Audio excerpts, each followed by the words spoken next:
వెంకటేష్ అనిల్ రావిపూడి. టాలీవుడ్లో వినోద చిత్రాలంటే ముందుగా గుర్తుకొచ్చే పేరు అనిల్ రావిపూడి. ఆయన సినిమాలు అంటే కుటుంబమంతా కలిసి చూసేలా సరదా, నవ్వులు, భావోద్వేగాలు అన్నీ సమపాళ్లలో ఉంటాయి.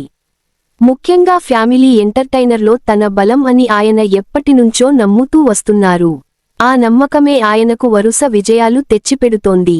సంక్రాంతి సీజన్ అంటే టాలీవుడ్లో బిగ్గెస్ట్ విండో.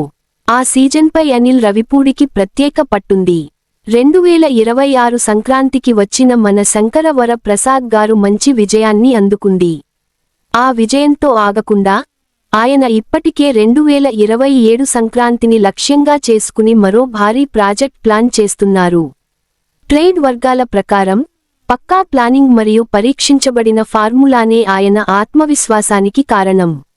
ఇప్పటికే ఖరారైన విషయానికి ఏంటంటే ఈ కొత్త సినిమాలో మళ్లీ వెంకటేష్ హీరోగా నటించనున్నారు.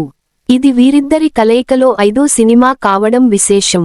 గతంలో వచ్చిన F2, సంక్రాంతికి వస్తున్నాం, మన శంకర వర ప్రసాద్ గారు లాంటి సినిమాలు సూపర్ హిట్ కావడంతో ఈ కాంబినేషన్ను ఇండస్ట్రీలో మినిమం గ్యారెంటీగా చూస్తున్నారు. ఈ సినిమాకు మరో పెద్ద హైలైట్గా మలయాళ స్టార్ ఫహాద్ ఫాసిల్ జాయిన్ కావడం. అనిల్ రావిపూడి సైల్ కామెడీలో ఫహాద్ ఎలా ఒదిగిపోతాడో చూడాలని ప్రేక్షకుల్లో ఆసక్తి పెరిగింది. కథ ప్రకారం ఈ సినిమా బావ, మరిది బంధం చుట్టూ తిరుగుతుంది. కుటుంబ అనుబంధం, గందరగోళ పరిస్థితులు, చిన్న చిన్న గొడవలు, చివరికి అవి ఎలా పరిష్కారమవుతాయన్నదే ప్రధానాంశం. ఫహాద్, వెంకటేష్కు బావ పాత్రలో కనిపించనున్నట్లు సమాచారం. ఇక టైటిల్ కూడా ఫ్యామిలీ ఆడియన్స్కు వెంటనే కనెక్ట్ అయ్యేలా ఉండాలని దర్శకుడు చూస్తున్నారు. పరీక్షించబడిన దర్శక, హీరో కాంబినేషన్, కొత్తగా ఫహాద్ ఫాసిల్ చేరిక, సంక్రాంతి విడుదల లక్ష్యం. ఇవన్నీ కలిసి ఈ ప్రాజెక్ట్పై అంచనాలను భారీగా పెంచుతున్నాయి.